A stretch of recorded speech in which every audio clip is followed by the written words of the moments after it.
Sir இத ஒரு பக்கம் விஜய் இன்னும் இறங்கி நல்லா வேலை பார்த்திருந்தா இன்னும் நெறைய இடங்கள் போயிருக்கலாம் அப்படின்னு ஒரு விமர்சனம் கண்டிப்பா வரும். இல்லங்க. அவரு எப்போ இந்த இது தமிழக வெற்றி கழகம்னு அறிவிச்சாரோ, அன்னையிலேருந்து அவர் இந்த பிரச்சாரத்த ஸ்டார்ட் பண்ணியிருக்கணும்.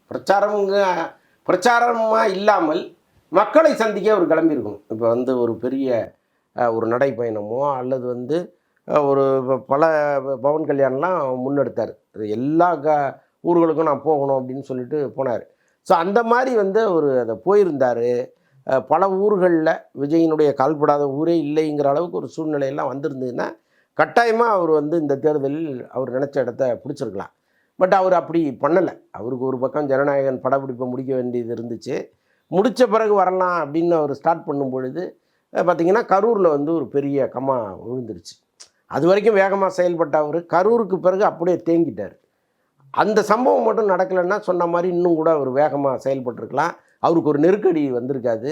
இந்த எஸ்ஓபின்னு ஒண்ணு கொண்டு வந்திருக்க மாட்டாங்க. பல நெருக்கடிகளை அடுத்தடுத்து குடுக்கும்போது, அவரே மன ரீதியா சோர்வடைஞ்சுட்டாருன்னு தான் நான் நெனச்சேன்.